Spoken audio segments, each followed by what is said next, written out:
Assalamu alaikum, bienvenue à tous. Avant de parler des 5 mots qui résument le Coran, il faut d'abord parler d'une chose très importante.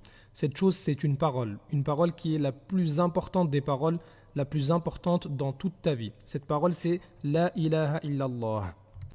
Chaque prophète est venu pour La ilaha illallah. C'est avec La ilaha illallah qu'on devient musulman. C'est aussi avec La ilaha illallah qu'on est sauvé de l'enfer.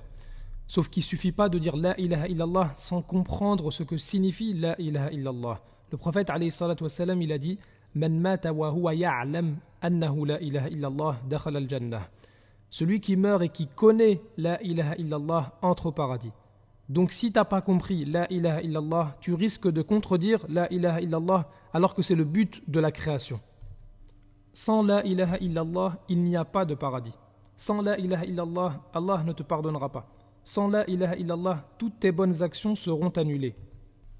Quand on regarde le calcul suivant, on a l'impression que le résultat va donner quelque chose de très très grand.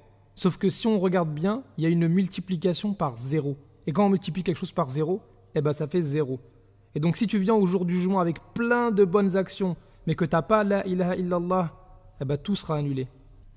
Alors ça veut dire quoi La ilaha illallah? Si tu crois que La ilaha illallah, ça veut dire qu'Allah c'est le seul créateur, ça suffit pas. Tu peux croire qu'il y a un seul créateur, mais ne pas l'adorer ou adorer quelqu'un d'autre. Alors c'est quoi le sens de La ilaha illallah? En arabe, La, c'est la négation. Ilaha, c'est celui qui est adoré. Illa, sauf. Allah, Allah qui est le Seigneur de l'univers.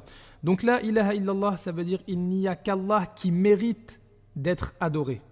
Car il existe de fausses divinités. Il en existe plusieurs qui sont adorées en dehors d'Allah. Tu dois donc être convaincu qu'Allah est le seul qui mérite d'être adoré. C'est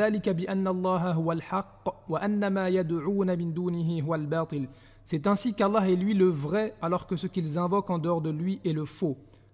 Allah est donc le seul qui doit être invoqué, le seul qui doit être prié, le seul pour qui on doit sacrifier, le seul par qui on doit jurer.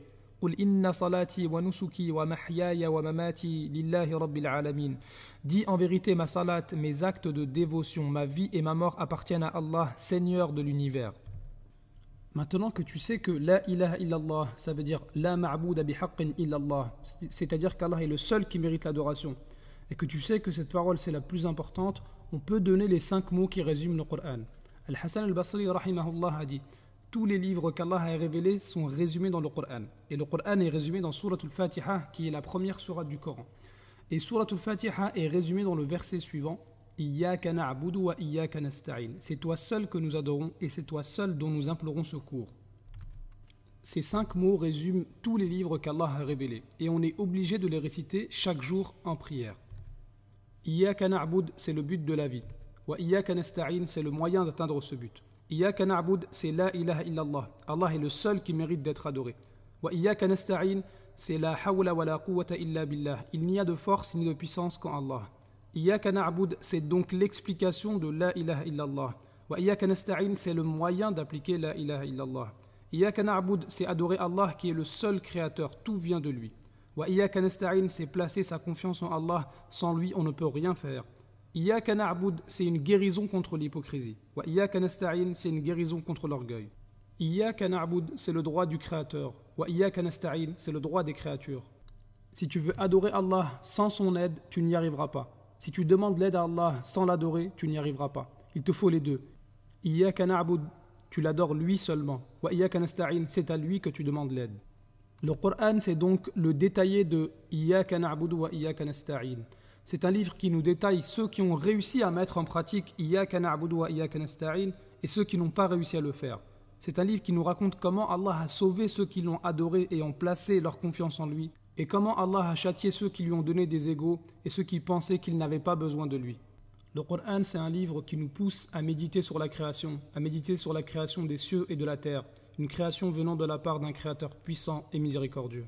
Ainsi, le Coran, c'est le meilleur livre qui nous apprend à connaître et à adorer correctement le Seigneur de l'univers, car le Coran, c'est un livre de 600 pages, dont chaque page parle d'Allah.